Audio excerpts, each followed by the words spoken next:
Hello friends and welcome to Juris academia. आज हम शुरू करने वाले हैं अपना लेक्चर नंबर 2 जो कि हमारा भारतीय न्याय संहिता 2023 है।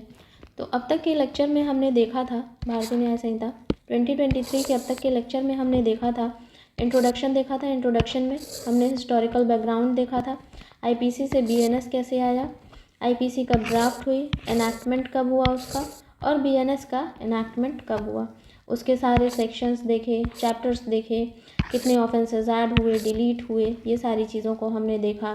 पनिशमेंट्स को इंक्रीज़ किया गया और कुछ नए पनिशमेंट्स को ऐड किया गया। क्या नीड थी आईपीसी को रिप्लेस करके बीएनएस को लाने की, ये सारी चीज़ें हमने देखी, ये सारे एस्पेक्ट्स हमने देखे और सेलिएंट फीचर्स को भी हमने पिछली क्लास में देखा था। ऑलराइट, तो ये सारी चीज़ों के बारे में अभी तक अगर आपने नहीं जाना है या नहीं देखा है तो आप बिल्कुल से हमारे फर्स्ट सेशन को ज़रूर देखें, पिछली क्लास में जाएं और ये सारी चीज़ों को आप देखें। आज हम पढ़ेंगे उसके आगे के पोर्शन के बारे में। आज हम स्कीम ऑफ द एक्ट से स्टार्ट करेंगे। ऑलराइट, तो स्कीम ऑफ द एक्ट से हम स्टार्ट करेंगे। इसमें उसके पहले हम जान लेते हैं ये सारी चीज़ें कि बीएनएस जो है, भारतीय न्याय संहिता जो है, वो कब, उसका एक्ट नंबर क्या है, वो इनैक्ट कब हुई थी और एनफोर्स कब हुई थी। तो भारतीय न्याय संहिता का जो एक्ट नंबर है वो है हमारा 45 ऑफ 2023। एक्ट नंबर कहने का ये मतलब है कि ईयर 2023 में जितने भी एक्ट्स एप्लीकेबल हुए हैं, जितने भी एक्ट्स बनाए गए हैं, एनफोर्स किए गए हैं, लागू किए गए हैं, उनमें ये 45वें नंबर का एक्ट है। यानी कि इस एक्ट से पहले और 44 एक्ट्स, बिल्कुल बीएनएस से रिलेटेड नहीं या फिर क्रिमिनल लॉ से रिलेटेड नहीं, वो कोई भी एक्ट हो सकता है, कोई भी लॉ हो सकता है जिसको कि एनफोर्स किया गया होगा। इसके पहले के जो भी 44 एक्ट्स होंगे उन्हें एनफोर्स करने के बाद 45वें नंबर पे यानी कि 45वें नंबर पे हमारा 2023 का भारतीय न्याय संहिता को इनैक्ट किया गया। ओके, तो ये आपका हो गया एक्ट नंबर। ठीक है, इसको ध्यान में रखना है बिल्कुल। ये सारी चीज़ें जो हैं ये ऑब्जेक्टिव क्वेश्चन से रिलेटेड हैं, ऑब्जेक्टिव पॉइंट ऑफ व्यू से बहुत इंपॉर्टेंट है। एक्ट नंबर के बाद हम देखते हैं कि इसको इनैक्ट कब किया गया। इनैक्टमेंट का मतलब होता है कि जिस दिन इसको प्रेसिडेंट की असेंट मिली थी। तो प्रेसिडेंट की असेंट भारतीय न्याय संहिता को मिली थी 25 दिसंबर 2023 को। और इसका एनफोर्समेंट कब हुआ था? एनफोर्समेंट जो डेट होती है वो डेट होती है जिस डेट से हम अब लागू करते हैं, अपने एक्ट को अप्लाई करते हैं world wide, all over the country. Okay, तो एनफोर्समेंट डेट है इसकी 1 जुलाई 2024, यानी कि just a second, enforcement date है इसकी 1 जुलाई 2024। ओके, तो आपका एक्ट नंबर भी इम्पॉर्टेंट है, इनैक्टमेंट डेट भी इम्पॉर्टेंट है और एनफोर्समेंट डेट भी इम्पॉर्टेंट है।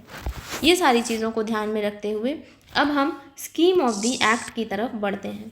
तो स्कीम ऑफ द एक्ट का क्या मतलब होता है कि उस एक्ट में कितने चैप्टर्स दिए गए हैं, चैप्टर्स, उस एक्ट में कितने सेक्शंस दिए गए हैं, उन चैप्टर्स के अंदर कितने सेक्शंस दिए गए हैं और कितने स्केड्यूल्स दिए गए हैं। ठीक है, स्केड्यूल्स जो होते हैं वो अलग से दिए हुए होते हैं, चैप्टर और सेक्शंस के अंदर नहीं होते हैं, उनका एक अलग सेक्शन होता है। तो सबसे पहले जानने की बात ये है कि बीएनएस में जो है कोई भी स्केड्यूल्स नहीं है। ठीक है, इसमें हम केवल चैप्टर्स और सेक्शंस के बारे में पढ़ेंगे। तो आइए सबसे पहले देखते हैं बीएनएस का जो चैप्टर 1 है वो क्या बताता है, प्रीलिमिनरी के बारे में बताता है। ठीक है, प्रीलिमिनरी मतलब जो स्टार्टिंग के उसके पोर्शंस हैं, ये कितने से कितने सेक्शन तक है। तो प्रीलिमिनरी हमारा सेक्शन 1 से सेक्शन 3 तक है। ओके, दूसरा आता है चैप्टर 2 बीएनएस का, जो कि हमें पनिशमेंट्स के बारे में बताता है। ये जो है ये सेक्शन 4 से सेक्शन 13 तक है। ऑलराइट, फर्स्ट क्या था हमारा, प्रीलिमिनरी था जो कि सेक्शन 1 से 3 तक बताता है। सेकेंड है हमारा चैप्टर 2 जो है वो डील करता है सेक्शन 4 से 13 तक, जो कि पनिशमेंट्स के बारे में बताता है। अब चैप्टर नंबर 3 जो है हमारा, ये सेक्शन 14 से, जस्ट अ सेकेंड, ये हमारा सेक्शन 14 से 44 तक बताता है। ओके, और ये किस बारे में बताता है? जनरल एक्सेप्शंस के बारे में बताता है। जो चैप्टर 3 है हमारा, वो सेक्शन 14 से 44 तक जनरल एक्सेप्शंस के बारे में बात करता है। अब देखते हैं चैप्टर 4। चैप्टर 4 में अबेटमेंट, क्रिमिनल कॉन्स्पिरेसी और अटेम्प्ट के बारे में बात की जाती है, और ये सेक्शंस होते हैं 45 टू 62। ओके, सेक्शन 45 से लेके सेक्शन 62 तक जो है वो हमारा क्या बताता है? चैप्टर 4, जो कि अबेटमेंट, क्रिमिनल कॉन्स्पिरेसी और अटेम्प्ट के बारे में बताता है। अब आता है चैप्टर 5। चैप्टर 5 जो है वो offences against women and children बताता है। ये भी सेक्शन 63 टू 99 बताता है। चैप्टर 6 में बताता है, चैप्टर 6 में आते हैं हम, तो offences affecting the human body को अफेक्ट करते हुए जो ऑफेंसेस बनाए गए हैं उनके बारे में, तो ये आता है section 100 to section 146। Chapter number 7 में हम देखते हैं ऑफेंसेस अगेंस्ट द स्टेट। ये है सेक्शन 147 टू सेक्शन 158। चैप्टर 8 है offences relating to army, navy and air force. ये है सेक्शन 159 टू सेक्शन 168। अगला आता है हमारा चैप्टर 9, जो कि ऑफेंसेस रिलेटिंग टू इलेक्शंस हैं। ये भी है सेक्शन 159 टू 168। चैप्टर 8 का offences relating to the army, navy and air force है, और ये ऑफेंसेस रिलेटिंग टू इलेक्शंस 169 से हमारा 177 तक डील करता है। चैप्टर 10 में offences relating to coin, currency notes, bank notes and government stamps, ये हमारा बताता है 178 से सेक्शन 178 से सेक्शन 188 तक। चैप्टर 11 में offences against the public tranquillity, ये हमारा बताता है सेक्शन 189 से सेक्शन 197 तक। ओके, नेक्स्ट है चैप्टर 13, जो कि contempt of the lawful authority of public servants बताता है। तो ये बताता है हमारा जस्ट अ सेकेंड, चैप्टर 12 जो है वो हमें बताता है, चैप्टर 11 के बाद चैप्टर 12 आता है, वो हमें ऑफेंसेस बाय और रिलेटिंग टू पब्लिक सर्वेंट्स के बारे में बात करता है, और ये हमारा सेक्शन 198 टू सेक्शन 205 बताता है। ओके, उसके बाद जस्ट चैप्टर नंबर 13 है, जो कि contempt of the lawful authority of the public servant बताता है। ये हमारा 206 टू 226 बात करता है। ओके, चैप्टर 14, जो कि false evidence and offences against public justice है, ये हमारा 227 से 269 तक बात करता है। ये सेक्शंस है, सारे सेक्शंस का आउटब्रेक है, डिवीजन है। चैप्टर 15, जो कि offences affecting the public health, safety, convenience, decency and morals की बात करता है, वो 270 से आपका 297 तक है सेक्शन। चैप्टर 16, जो कि ऑफेंसेस रिलेटिंग टू रिलीजन बताता है, वो सेक्शन 298 टू सेक्शन 298 टू 302 है ये। उसके बाद हम देखते हैं चैप्टर 17 आता है हमारा ऑफेंसेस अगेंस्ट प्रॉपर्टी, ये 303 से लेके 334 तक है। चैप्टर 18 आता है offences relating to documents and to property marks, ये है सेक्शन हमारा 335 से लेके 350 तक। उसके बाद आते हैं हम चैप्टर 19 है हमारा criminal intimidation, insult, annoyance and defamation, ये हमारा बताता है सेक्शन 351 से लेके सेक्शन 357 तक। ऑलराइट, और रिपील और सेविंग जो हमारा चैप्टर 20 में दिया गया है, ये हमारा सेक्शन 358 में बताया गया है। ओके, तो ये सारे सेक्शंस के आउटब्रेक्स यानी कि डिविजन्स थे, इनको आपको देखना है कौन से कहाँ किस चैप्टर में कितने सेक्शंस के बारे में बात की गई है। इंडेक्स पोर्शन अगर आपका क्लियर है तो बहुत सी चीज़ें आपको ऑलरेडी क्लियर हैं। अब हम देखते हैं ऑब्जेक्टिव ऑफ बीएनएस। जैसा कि हमने हिस्टोरिकल बैकग्राउंड, नीड्स और सेलिएंट फीचर्स में भी ऑब्जेक्टिव देखा है बीएनएस का, तो हम यहाँ पे बात कर सकते हैं कि बीएनएस का ऑब्जेक्टिव क्या है। To repeal colonial laws. Colonial laws जो कि 1860 के टाइम पे, ब्रिटिश एरा के टाइम पे बने थे, उनको रिपील करना, रिमूव करना, ख़त्म कर देना। एंड स्ट्रीमलाइन प्रोविजंस, और वो सारे प्रोविजंस जो स्कैटर्ड थे उनको एक लाइन में ला के रखना, एक साथ उनको ला के रखना, क्या कहलाता है, स्ट्रीमलाइन प्रोविजंस हम कहते हैं कि उनको एक साथ अलाइन करके रखना।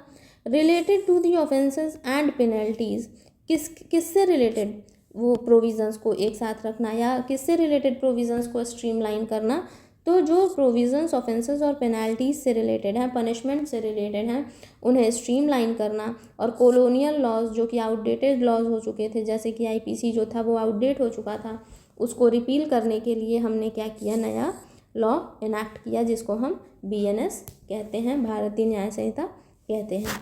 ऑलराइट, अब हम आगे बढ़ते हैं, आते हैं हम अपने सेक्शन नंबर 1 पे। तो सेक्शन नंबर 1 में हम देखते हैं किसी भी एक्ट में मोस्टली या मोस्ट प्रोबेबली सेक्शन 1 जो होता है वो उसकी शॉर्ट टाइटल, कमेंसमेंट और एप्लीकेशन के बारे में बात करता है।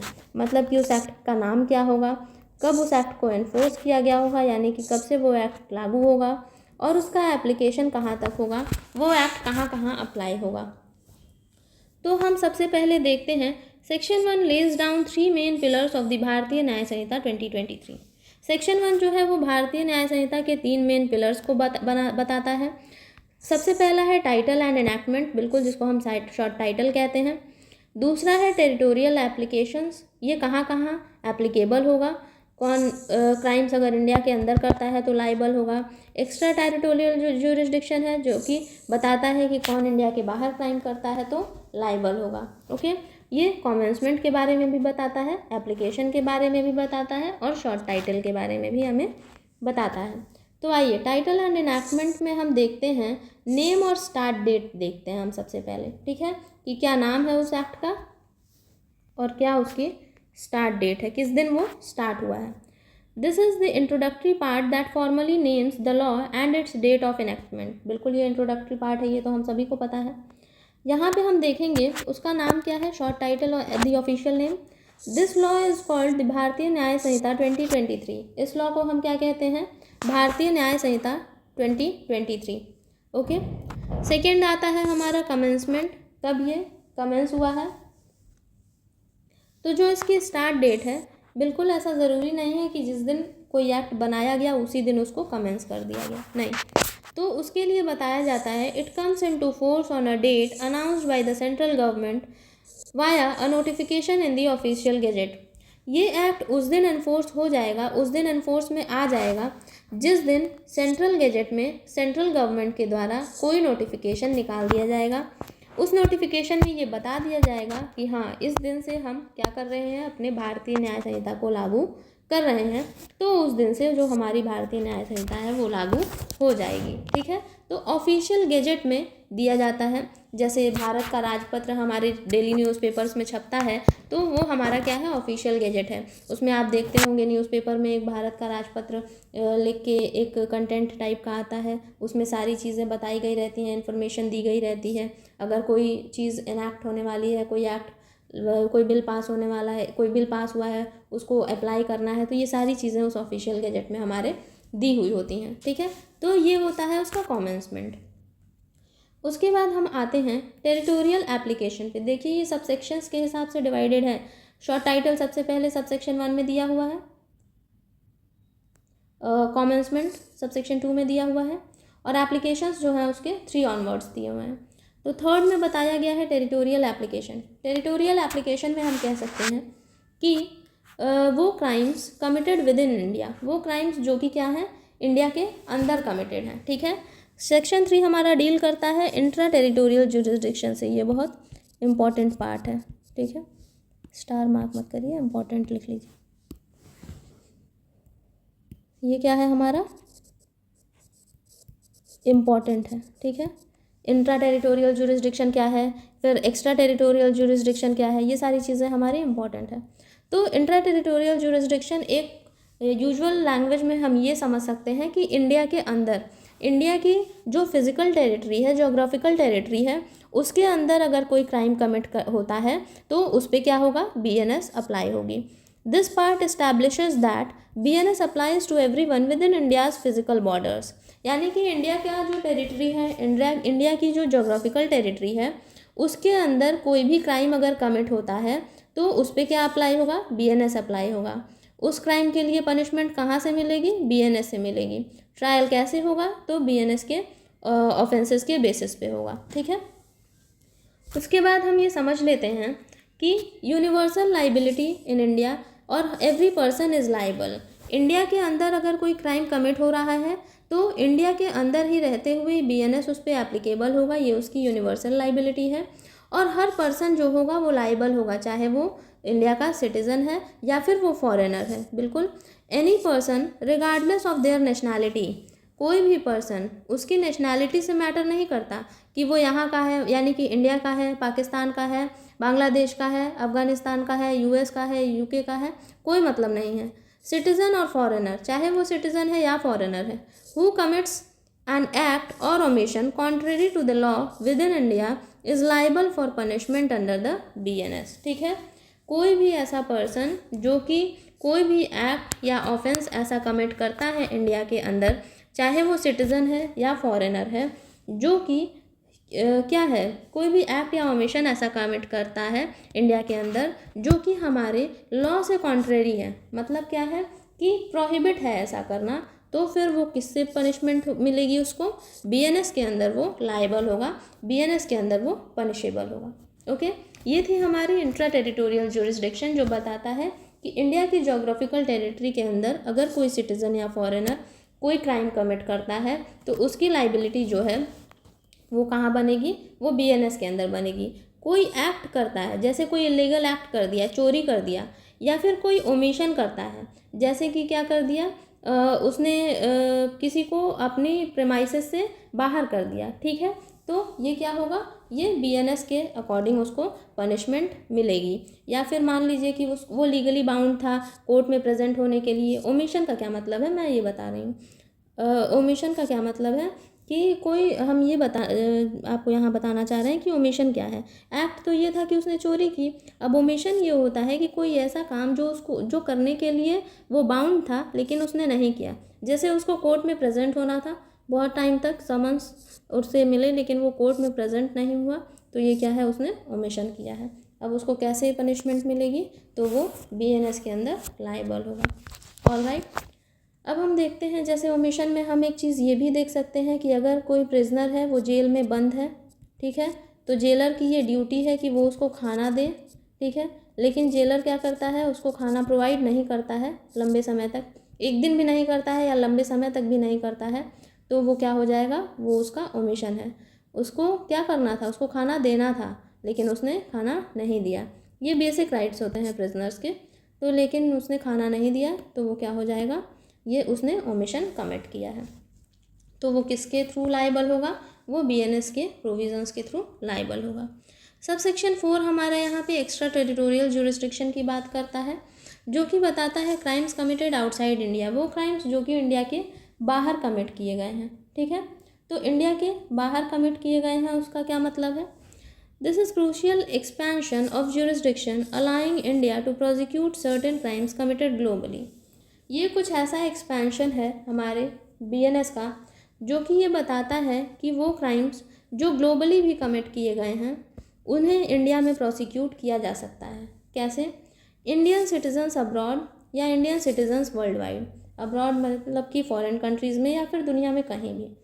If an Indian citizen commits an offence anywhere outside India, India के बाहर कहीं भी अगर कोई इंडियन सिटीज़न है वो कोई ऑफेंस कमिट करते हैं, they can be tried and convicted under the BNS in India. तो उनका ट्रायल और कन्विक्शन किसके अकॉर्डिंग होगा, इंडिया में होगा, BNS के प्रोविजंस के अकॉर्डिंग होगा। एक्स्ट्रा टेरिटोरियल ज्यूरिसडिक्शन में हम देख रहे हैं any citizen outside India, India का सिटीज़न इंडिया के बाहर कोई क्राइम करते हुए पकड़ा जाता है या इंडिया के बाहर कोई क्राइम करता है तो उसका ट्रायल और कन्विक्शन जो होगा वो BNS के अकॉर्डिंग, BNS के प्रोविजंस के अकॉर्डिंग इंडिया में चलेगा।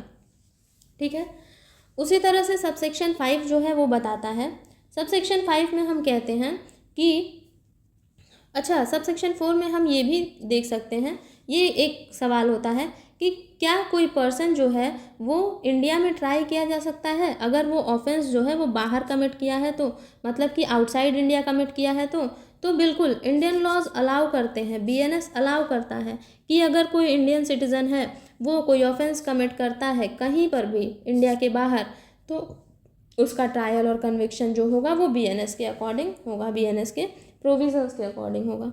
ओके, अब हम सबसेक्शन 5 देखते हैं। सबसेक्शन 5 जो है वो ग्लोबल एप्लीकेशन बताता है, ये बताता है सबसेक्शन 5 जो है ग्लोबल एप्लीकेशन बताता है। उसमें सबसे पहले देखते हैं हम, any citizen of India in any place without and beyond India. ये जो सबसेक्शन 5 है ये भी एक्स्ट्रा टेरिटोरियल जुरिसडिक्शन की ही बात करता है, ये भी आपका एक्स्ट्रा टेरिटोरियल ज्यूरिसडिक्शन की ही बात करता है। ओके, सबसेक्शन 5 हमारा, तो any citizen of India in any place without and beyond India, कोई भी सिटीज़न इंडिया का कहीं पर भी हो, चाहे कहीं पर भी हो इंडिया के बाहर, इंडिया के अंदर नहीं, उसके जोग्राफिकल टेरिटरी के अंदर नहीं होना चाहिए, इंडिया के बाहर किसी भी देश में कहीं पर भी अगर वो कोई क्राइम कमिट करता है तो क्या होगा, तब भी उस पर बीएनएस के प्रोविजंस जो हैं अप्लाई होंगे, वो उसी अकॉर्डिंग जो है पनिश किया जाएगा। 5 क्लॉज बी कहता है Indian registered vessels. Indian registered vessels क्या होते हैं, शिप्स या एयरक्राफ्ट, ठीक है, जो हवा में उड़ने वाले या पानी में चलने वाले। तो इंडियन रजिस्टर्ड वेसल्स इंडिया में वो रजिस्टर होने चाहिए। अगर उनका इंडिया से कोई भी रिलेशन है, चाहे ये वेसल हो गए या ये पर्सन हो गए, इंडिया से कोई भी कनेक्शन है और वो कोई ऑफेंस कमिट कर देते हैं इंडिया के बाहर, तो भी उन पर क्या होगा, बीएनएस अप्लाई होगा। शिप्स एंड एयरक्राफ्ट में हम देखते हैं, any person regardless of nationality who commits an offence on a ship और एयरक्राफ्ट रजिस्टर्ड इन इंडिया। अब देखिए यहाँ पे सिटीज़न की बात नहीं हो रही है, ऐसा नहीं कि केवल सिटीज़न ही इंडिया के शिप पे या उसके एयरक्राफ्ट पे जो कि दूसरे देश में या कहीं बाहर है उस पर ऑफेंस कमिट कर देते हैं तो उन्हें ट्राई किया जाएगा, ऐसा नहीं है। Any person regardless of nationality, अगर वो शिप्स या वेसल्स इंडिया में रजिस्टर्ड हैं, उस पर कोई भी पर्सन, उसकी नेशनैलिटी कोई भी हो, इंडिया का हो, पाकिस्तान का हो, अफगानिस्तान, चाइना, नेपाल, कहीं का भी हो, किसी भी नेशनैलिटी का हो, अगर वो उस शिप या एयरक्राफ्ट पे ऑफेंस कमिट करता है जो कि शिप और एयरक्राफ्ट इंडिया में रजिस्टर्ड हैं, तो ये मैटर ही नहीं करता कि वो कहाँ फ्लाई कर रहा है या कहाँ सेल कर रहा है, वो बीएनएस के अंदर आ जाएगा। फ्लाइंग मतलब एयरक्राफ्ट कहाँ उड़ रहा है, सेलिंग मीन शिप कहाँ पे सेल हो रही है, इस चीज़ से कोई मैटर नहीं करता, वो पर्सन किसी भी नेशनैलिटी का हो, अगर वो उस शिप और एयरक्राफ्ट जिस पे ऑफेंस कमिट कर रहा है वो इंडियन रजिस्टर्ड है, तो उनमें बीएनएस अप्लाई होगा, उसको उस पर बीएनएस के प्रोविजंस के अकॉर्डिंग उसको कॉन्सिक्वेंसेस देखने पड़ेंगे। 5C एक बात कहता है कि targeting Indian computer resources cyber crime, ठीक है, तो अगर इंडियन कंप्यूटर रिसोर्स को कोई टारगेट करता है, कोई साइबर क्राइम हो रहा है, तो क्या होगा, तभी बीएनएस के प्रोविजंस जो हैं वो अप्लाई होंगे। जैसे any person who commits an offence outside of India that specifically targets a computer resource located in India is liable। कोई भी पर्सन जो कि इंडिया के बाहर रहते हुए क्या करता है, स्पेसिफिकली टारगेट करता है किसको, किसी कंप्यूटर रिसोर्स को, किसी डिजिटल रिसोर्स को, और वो डिजिटल रिसोर्स जो है वो इंडिया में अवेलेबल है, तो क्या होगा, उसके ऊपर भी बीएनएस के प्रोविजंस अप्लाई होंगे, तो भी क्या होगा, वो बीएनएस के थ्रू पनिशेबल होगा।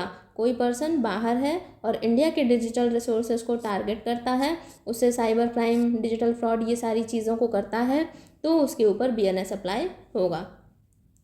सबसेक्शन 6 हमें यहाँ पे बताता है कि एग्जिस्टिंग एक्सेप्शंस। अब इसके एक्सेप्शंस क्या हैं, सेविंग क्लॉज, इन सभी चीज़ों से कौन बच सकता है, तो कौन बच सकता है, military and special laws are not affected, ठीक है, बीएनएस मिलिट्री या स्पेशल लॉज पे अफेक्ट नहीं करता। The BNS does not affect the provisions of laws for punishing mutiny and desertion of officers, ठीक है, तो बीएनएस जो है वो उन ऑफेंसेस पे नहीं अप्लाई होगा, जैसे कि ऑफिसर्स हैं, सोल्जर्स हैं, सेलर्स हैं, एयरमैन हैं, वो ये क्या लोग, कौन से लोग होंगे, जो आर्मी, नेवी या एयरफोर्स के लोग होंगे, वो अगर म्यूटिनी कमिट करते हैं, यानी कि जिस ऑफिसर के कमांड में है उनकी बात नहीं मानते, या डिजर्शन, समय से पहले अपने पोस्ट को छोड़ देते हैं बिना किसी ऑफिशियल नोटिस के या बिना किसी ऑफिशियल न्यूज़ के, समय से पहले अपने पोस्ट को छोड़ देते हैं, अपने विंग को छोड़ देते हैं, या फिर अपने जो ऑफिसर इन कमांड है उसकी बात नहीं मानते, तो उन पर BNS ना अप्लाई होके क्या अप्लाई होगा, अगर वो आर्मी पर्सनल हैं तो आर्मी एक्ट, नेवी पर्सनल हैं तो नेवी एक्ट, और बिल्कुल एयरफोर्स पर्सनल हैं तो एयरफोर्स एक्ट अप्लाई होगा। या फिर अगर किसी और स्पेशल या लोकल लॉज में ऐसी कोई चीज़ होती है जिसमें ऑफेंस कमिट किया जाता है, तो वहाँ पर भी BNS ओवरराइड नहीं करेगा। स्पेशल लॉज में जो भी कॉन्सिक्वेंसेस दिए गए होंगे उसको बेयर करना पड़ेगा अक्यूज को, और लोकल लॉज में जो कॉन्सिक्वेंसेस दिए गए होंगे उसे अक्यूज को बेयर करना पड़ेगा।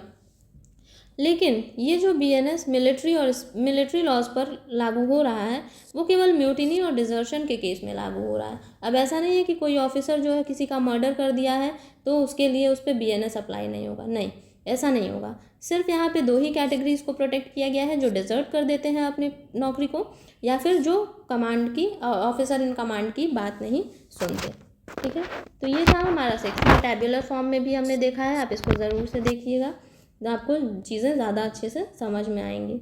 ऑलराइट, तो यहाँ पे सबसेक्शन 6 में हम देख रहे थे to preserve the authority of, किसकी अथॉरिटी को हम प्रिजर्व कर रहे हैं, मिलिट्री लॉज को प्रिजर्व कर रहे हैं। ठीक है, आर्मी पर्सनल है, नेवी पर्सनल है, एयरफोर्स पर्सनल है, उन पे ये सारे पर्टिकुलर एक्ट्स लागू होंगे। ठीक है, ये army act, navy act, air force act, ये सारी चीज़ें लागू होंगी। 2 ही ऑफेंसेस को प्रोटेक्ट किया गया है, म्यूटिनी यानी कि not following the orders of officer in command। ठीक है, ऑफिसर इन कमांड जो है उसके ऑर्डर्स को फॉलो ना करना म्यूटिनी होता है, और डिजर्शन होता है, जस्ट अ सेकेंड, डिजर्शन का मतलब होता है leaving the post without giving notice or valid cause।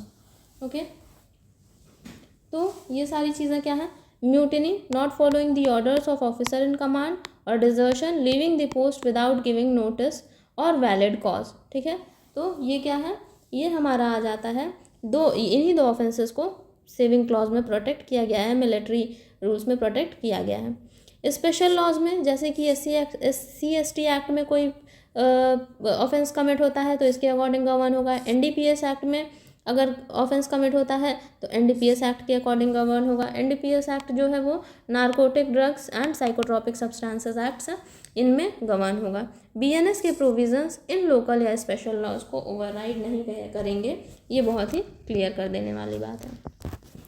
ये सारी चीज़ें हो गई, अभी तक हमने सेक्शन 1 देखा। अब हम आ जाइए सेक्शन 2 पे चलते हैं। सेक्शन 2 जो है वो हमारा डेफिनेशन क्लॉज है। ओके, सेक्शन 2 हमारा डेफिनेशन क्लॉज है, डेफिनेशन सेक्शन है। इसमें हम एक एक सेक्शंस को देखेंगे। सबसे पहले तो इसमें 38 सबसेक्शंस हैं टोटल। ठीक है, देखते हैं इसमें जो इसमें सबसेक्शंस हैं वो टोटल हैं 38, यानी कि जैसे ये 1 है, ये 2 है, 3 है, ऐसे ऐसे करके 38 सबसेक्शंस हैं। ओके, आइए अब हम देखते हैं। तो हम देखते हैं सबसे पहले, जस्ट अ सेकेंड, एक्ट्स। ठीक है, सबसेक्शन 1 बताता है एक्ट्स, तो एक्ट्स में क्या हो जाएगा, सिंगल एक्ट हो जाएगा या सीरीज ऑफ एक्ट्स हो जाएगा। ठीक है, जैसे कि हम किसी को एक बार थप्पड़ मारे, सिंगल एक्ट, हम किसी को मारते ही रहे थप्पड़, वो क्या हो जाएगा, सीरीज ऑफ एक्ट। ठीक है, अब सीरीज ऑफ एक्ट में ऐसा नहीं होगा कि हम आज मारे फिर 1 साल बाद एक बार और मार दिए, फिर 2-3 साल में एक बार और फिर थप्पड़ मार दिए, तो नहीं, ऐसा नहीं होगा। ठीक है, आज मारे, थोड़ी देर बाद फिर मारे, कल फिर मारे, परसों फिर मारे, ये क्या हो जाएंगे, ये सीरीज ऑफ एक्ट हो जाएंगे।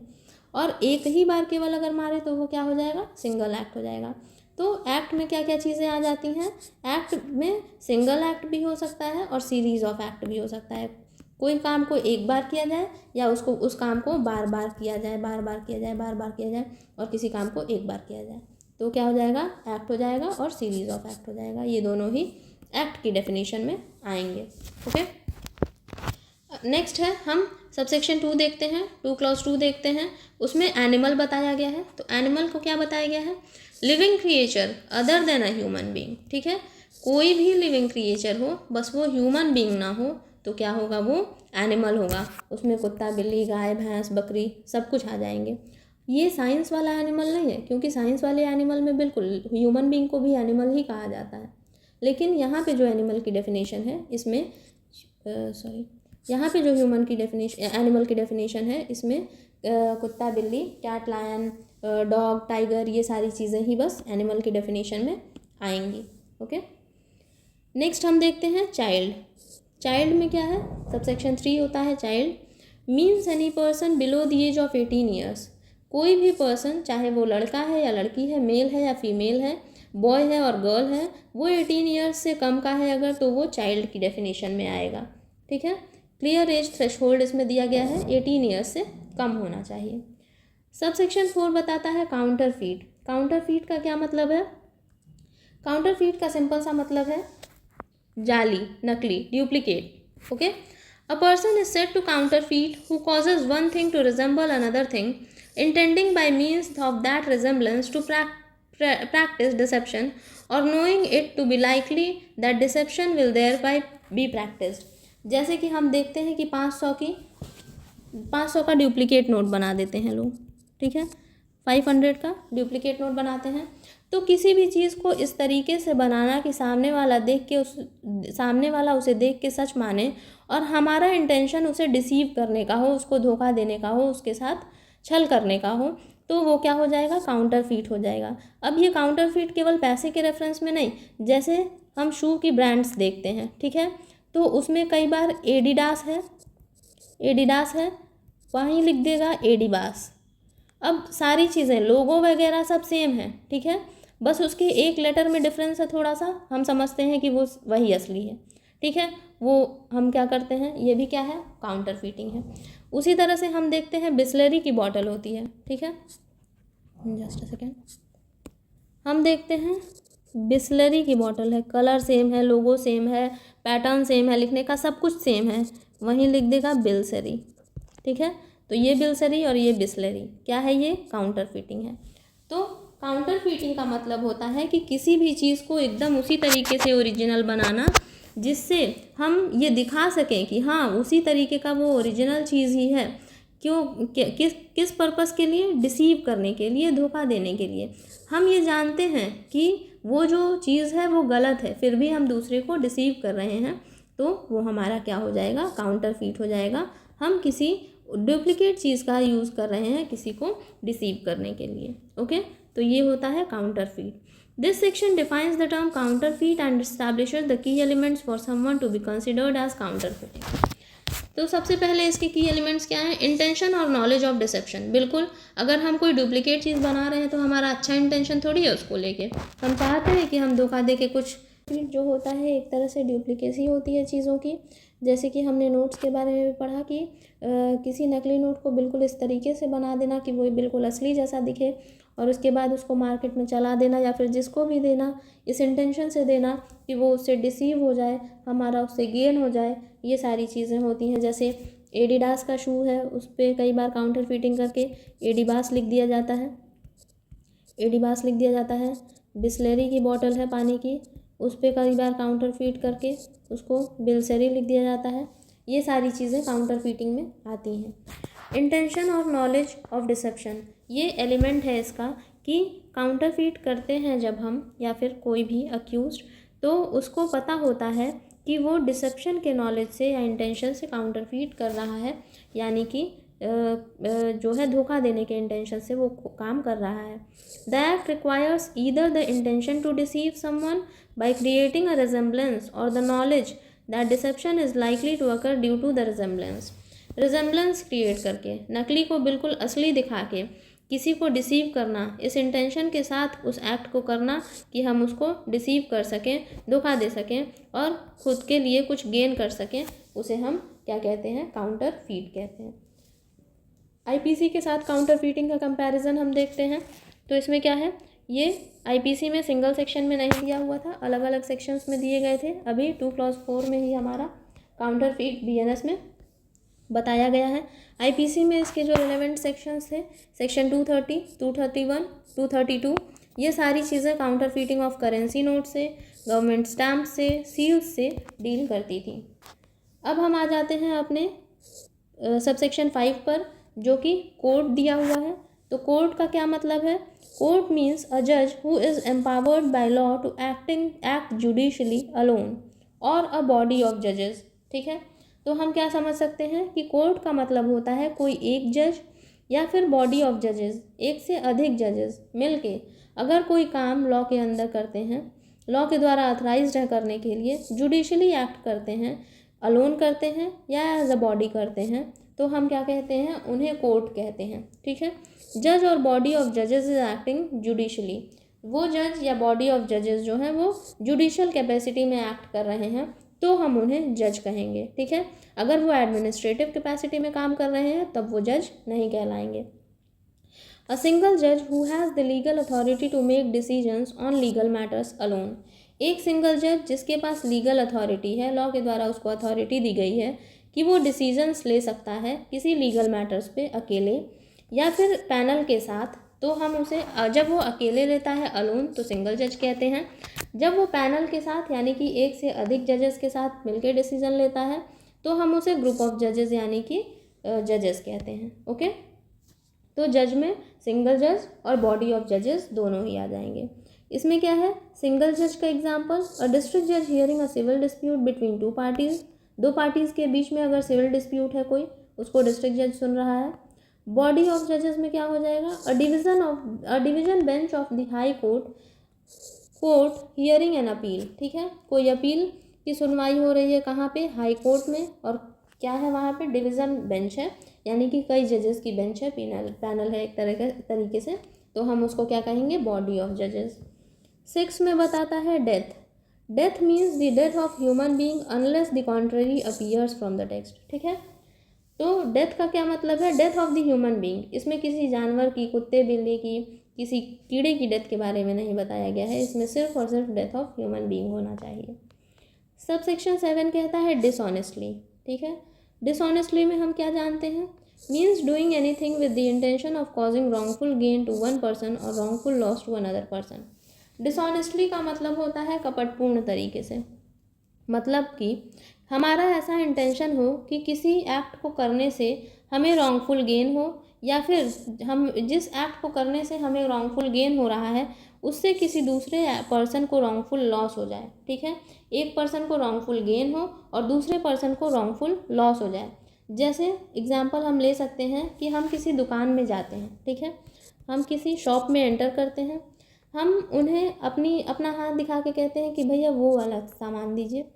वो जब तक सामान, या फिर हम हाथ दिखा के नहीं कहते हैं, हम जब तक उनसे कहते हैं कि अंकल एक सामान दे दीजिए, चिप्स का पैकेट दे दीजिए, जो कि उन्होंने अंदर रखा है, हम जानते हैं कि वो सामान उन्होंने अंदर रखा है, हमने उनसे कहा, वो गए लाने, तब तक कुछ दूसरा सामान उठा के हमने अपनी पॉकेट में रख लिया। ठीक है, तो ये क्या हो जाएगा, ये डिसऑनेस्टली हो जाएगा। हमारा इंटेंशन था कि हमें रॉन्गफुल गेन हो, यानी कि हमने थेफ्ट कॉज किया, हमें रॉन्गफुल गेन हुआ, और जिनके शॉप से हमने चोरी की उन्हें क्या हो गया, रॉन्गफुल लॉस हो गया। उनका सामान तो चोरी हो गया, वैसे वो बेचते तो उनको पैसे मिलते, लेकिन अभी उनका क्या हो गया, चोरी हो गया, तो ये क्या होगा, रॉन्गफुल लॉस हो गया उनकी तरफ से, और हमारे लिए वही रॉन्गफुल गेन हो गया। हमारा इंटेंशन था रॉन्गफुल गेन करने का और उन्हें रॉन्गफुल लॉस कराने का। तो ये चीज़ें डिसऑनेस्टली में आती हैं। डिसऑनेस्टली के इंग्रेडिएंट्स हो जाते हैं, सबसे पहले इंटेंशन होना चाहिए, रॉन्गफुल गेन या लॉस हो, हम जो एक्ट कर रहे हैं उससे किसी को गेन हो और किसी को लॉस हो, एक पर्सन को रॉन्गफुल गेन हो और दूसरे पर्सन को रॉन्गफुल लॉस हो। ये सारी चीज़ें क्या होती हैं, डिसऑनेस्टली के इंग्रेडिएंट्स हैं। आइए आगे बढ़ते हुए अब हम सबसेक्शन 8 में डॉक्यूमेंट को देखते हैं। Document means any matter expressed और डिस्क्राइब्ड अपॉन एनी सब्सटेंस। दीवार है, ज़मीन है, पानी है, कुछ भी हो सकता है, ब्रिक है, सीमेंट है, कुछ भी हो सकता है। बाय मीन्स ऑफ लेटर्स, उस पर लेटर्स लिखे गए हैं, कोई फिगर्स बनाए गए हैं, कोई मार्क्स थंब इम्प्रेशन वगैरह। और by more than one of those means, या इन्हीं सब से कुछ और अलग तरीके से। And includes electronic and digital records, और वो डिजिटल और इलेक्ट्रॉनिक रिकॉर्ड्स भी होंगे। इंटेंडेड टू बी यूज्ड, जिसको हमने बनाया है ताकि हम यूज़ कर सकें, या फिर जिसको बनाया गया है इस इंटेंशन के साथ कि उसको यूज़ किया जा सके। और which may be used as, जिसको यूज़ किया जाएगा या उसको यूज़ किया जा सके as evidence of that matter, उस मैटर के एविडेंस के तौर पे उन चीज़ों को यूज़ किया जा सके, इस इंटेंशन के साथ बनाया गया है, तो वो क्या हो जाएंगे, डॉक्यूमेंट हो जाएंगे। जैसे कि हम देखते हैं पावर ऑफ अटॉर्नी हमारा एक डॉक्यूमेंट है, बिल्कुल यहाँ पे कुछ एग्जांपल्स दिए हुए हैं। A writing expressing the terms of a contract which may be used as evidence, एक राइटिंग ऐसा है जो कॉन्ट्रैक्ट के टर्म्स को बता रहा है और उसको एविडेंस के तौर पे इस्तेमाल किया जा सकता है, तो उसे हम डॉक्यूमेंट कहेंगे। ठीक है, उसके बाद क्या है, चेक क्या है, बैंकर के ऊपर अगर लिखा गया है वो डॉक्यूमेंट है। पावर ऑफ अटॉर्नी डॉक्यूमेंट है। मैप या प्लान जो है वो डॉक्यूमेंट है जिसको हम एविडेंस के तौर पे यूज़ कर सकते हैं। एक राइटिंग है जिसमें डायरेक्शंस या इंस्ट्रक्शंस दिए गए हैं, वो भी डॉक्यूमेंट है। ठीक है, तो ये सारी चीज़ें डिजिटल इलेक्ट्रॉनिक फॉर्म में भी हो सकती हैं। कोई इंस्क्रिप्शन हो सकता है, स्कल्पचर हो सकता है, थंब इम्प्रेशन हो सकता है, लेटर्स या फिगर्स यानी कि नंबर्स 1 2 3 4 हो सकते हैं। इन सभी चीज़ों को हम डॉक्यूमेंट मानते हैं। इसके इंग्रेडिएंट्स क्या हैं, डॉक्यूमेंट का ऑब्वियसली बहुत ब्रॉड स्कोप है। ये इतनी ही चीज़ें लिखने से केवल इतनी चीज़ें डॉक्यूमेंट नहीं हो गई, इनमें और भी चीज़ों को इंक्लूड किया जा सकता है। साथ ही साथ इलेक्ट्रॉनिक और डिजिटल रिकॉर्ड्स को भी डॉक्यूमेंट माना जाता है। और इसका थर्ड इंग्रेडिएंट ये है कि हम इसे एविडेंस के तौर पे यूज़ करने के इंटेंशन के साथ समझते हैं। ठीक है, हम ये मानते हैं कि हम ये नहीं मानते हैं, मतलब कि ऐसा एक्ट में दिया गया है कि वो डॉक्यूमेंट को एज एन एविडेंस यूज़ किया जा सके, तब वो क्या होगा, डॉक्यूमेंट माना जाएगा। ऑलराइट, ये था डॉक्यूमेंट का डेफिनेशन। अब हम आते हैं फोकस ऑन, इसके कुछ और भी इंग्रेडिएंट्स हैं, जैसे कि focus on content not form. Content matter करता है, फॉर्म नहीं। ये ज़रूरी नहीं है कि वो कहाँ लिखा गया है, ये ज़रूरी है कि क्या लिखा गया है। It emphasizes that the medium और method of creating the document is irrelevant.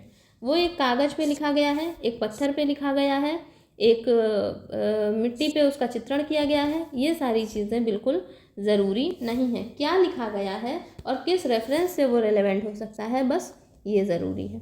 Alright, आइए अब हम आगे बढ़ते हैं। इसमें देखते हैं कोट यूज़ नॉट एसेंशियल। अच्छा, अभी तक हमने देखा कि एज एन एविडेंस होना चाहिए, लेकिन ये ज़रूरी भी नहीं है। Not essential to be used as an evidence in court. हाँ, ये ज़रूरी है कि वो ऐसा हो कि हम उसको यूज़ कर सकें एज एन एविडेंस, लेकिन ये बहुत ही मैंडेटरी पॉइंट नहीं है।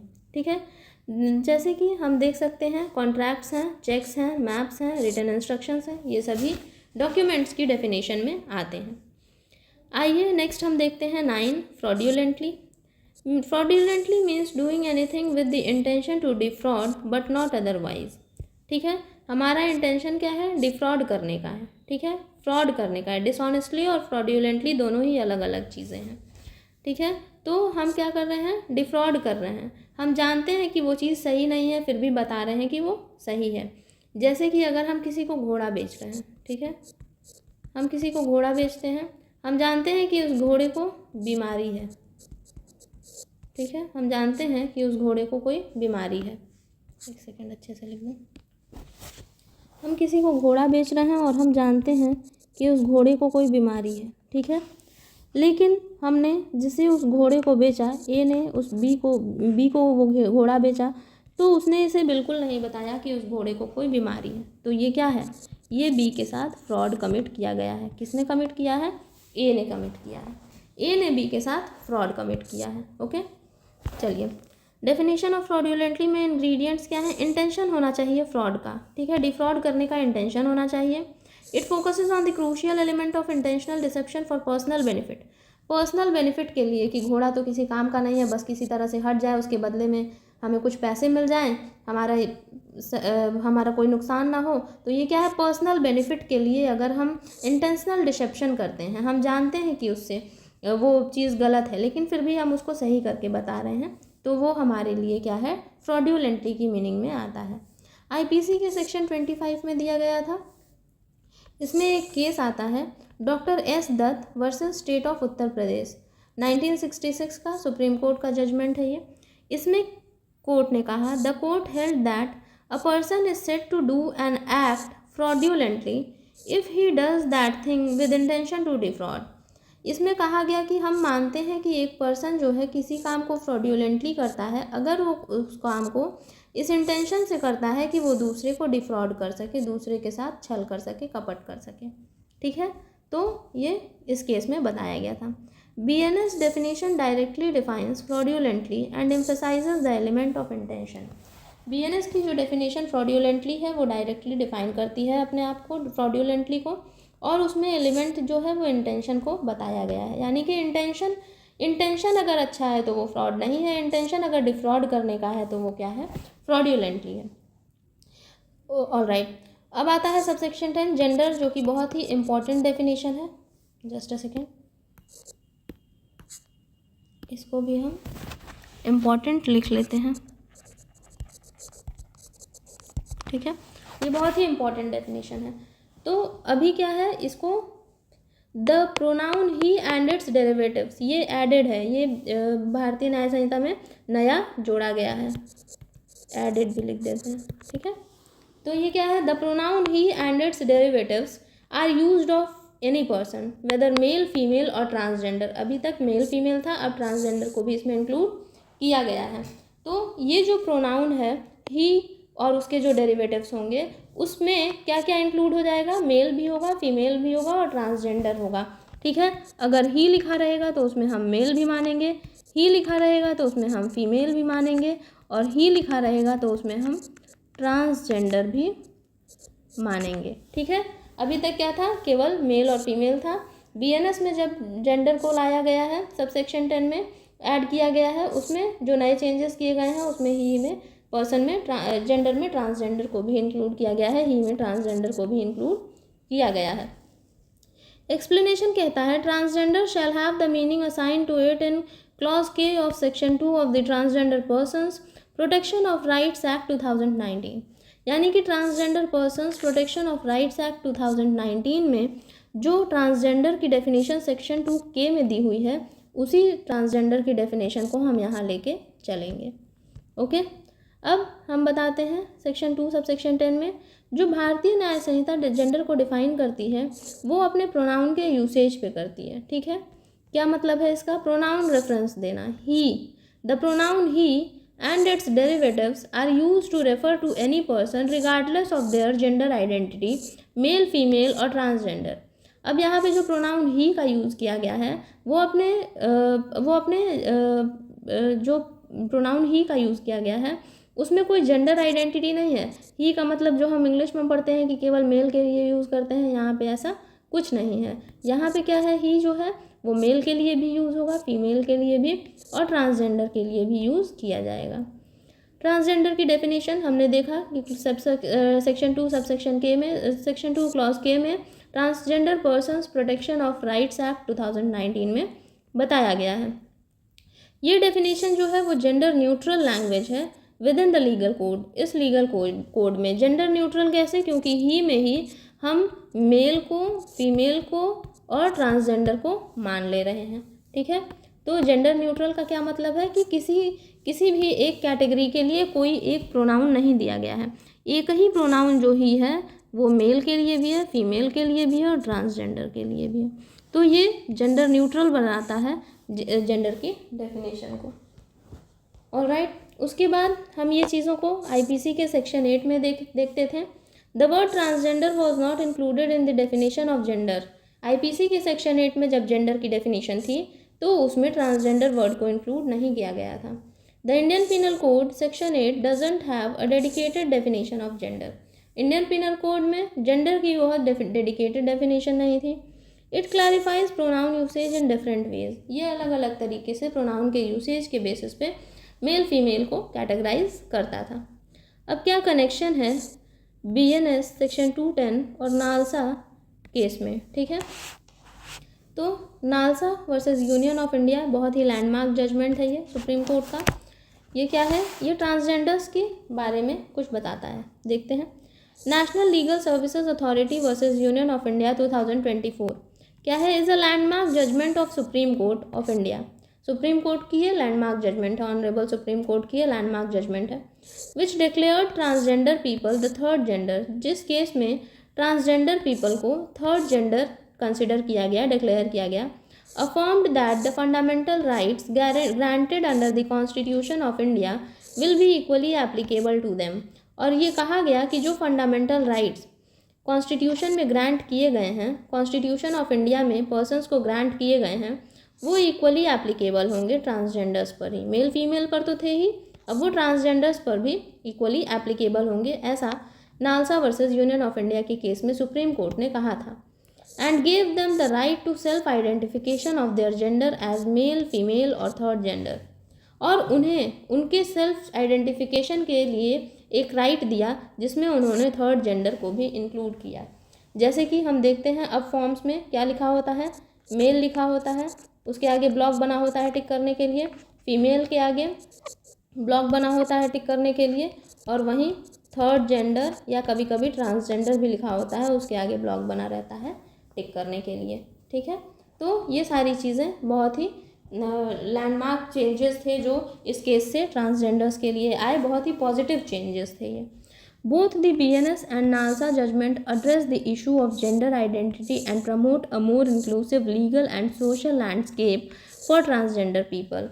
तो BNS और नालसा दोनों ही जजमेंट्स ने ट्रांसजेंडर पीपल के लिए क्या किया है, बहुत ही बड़ा चेंज किया है, बहुत ही मेजर चेंज किया है, उनकी आइडेंटिटी को प्रमोट करने का काम किया है और ये सारी चीज़ों को किया है। ठीक है, तो the BNS definition reflects the legal recognition of transgender identities established in the NALSA case. NALSA case में ही क्या हुआ, ट्रांसजेंडर की आइडेंटिटीज़ को इस्टेब्लिश करने का काम किया गया, क्योंकि उसके पहले हम देखते थे ट्रांसजेंडर्स के लिए कोई भी अलग वर्ड का यूज़ नहीं किया जाता था, सिर्फ और सिर्फ मेल और फीमेल हम देखते थे हर चीज़ों में। मेल और फीमेल में कोई डॉक्यूमेंट है तो मेल फीमेल, कोई एप्लीकेशन है मेल फीमेल, ठीक है। लेकिन नालसा केस के बाद इन्हें जेंडर आइडेंटिटी मिली, इन्हें थर्ड जेंडर और ट्रांसजेंडर कह के बताया गया। ठीक है, by using gender neutral language, the BNS ensures the legal provisions apply equally to the people of all genders including transgender individuals। Gender neutral language का यूज़ करके, जेंडर न्यूट्रल लैंग्वेज मैंने ऊपर बताया है आपको कि ही में मेल फीमेल और ट्रांसजेंडर तीनों ही इंक्लूड होंगे। ये ऐसा करके क्या किया है, इन्होंने सभी जेंडर्स के ऊपर सभी जेंडर्स को इक्वल बनाया है। ठीक है, और जो BNS की डेफिनेशन है, ये नालसा की BNS की डेफिनेशन जो है builds upon the foundation laid by the NALSA judgement. BNS की डेफिनेशन बिल्कुल भी नालसा की जजमेंट BNS की डेफिनेशन जो है वो नालसा जजमेंट के फाउंडेशन से ही बनाई गई है। ठीक है, आता है सबसेक्शन 11 जिसमें हम गुड फेथ पढ़ते हैं। गुड फेथ में हम देखते हैं कि गुड फेथ क्या है। अच्छा, इसमें जो दी गई है, जो आपके एक्ट में डेफिनेशन दी गई है, उसमें लिखा है an act not done in due care and attention is not said to be in good faith. ठीक है, कोई एक्ट जो ड्यू केयर और अटेंशन के साथ नहीं किया गया है उसे हम गुड फेथ नहीं मानते हैं। लेकिन हमें ये क्या है, ये जो नॉट मैंने इसमें ऐड किया है, ये आपके एक्ट में डेफिनेशन दी हुई है। ठीक है, एक्ट में जो डेफिनेशन दी गई है वो क्या है, नेगेटिव डेफिनेशन है। अब अगर इसी में से हम नॉट को हटा दें तो क्या पढ़ेंगे, an act done in due care and attention is said to be in good faith.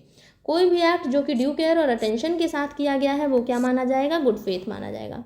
जैसे नॉट डन में हम देखते हैं signing a document without reading it.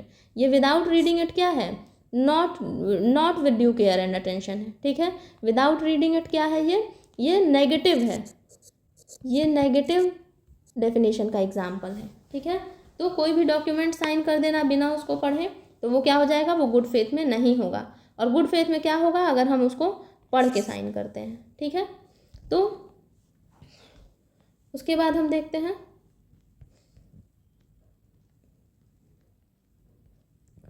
Alright, ठीक है, तो आज के लिए इतना ही। बाकी की डेफिनेशन नंबर 12 से हम कल स्टार्ट करेंगे। अगर सेशन अच्छा लगा है, चीज़ें सारी समझ में आई हैं, तो चैनल को लाइक और सब्सक्राइब ज़रूर करें, अपने फ्रेंड्स से शेयर करें और चीज़ों को बहुत अच्छे से पढ़ें। Thank you.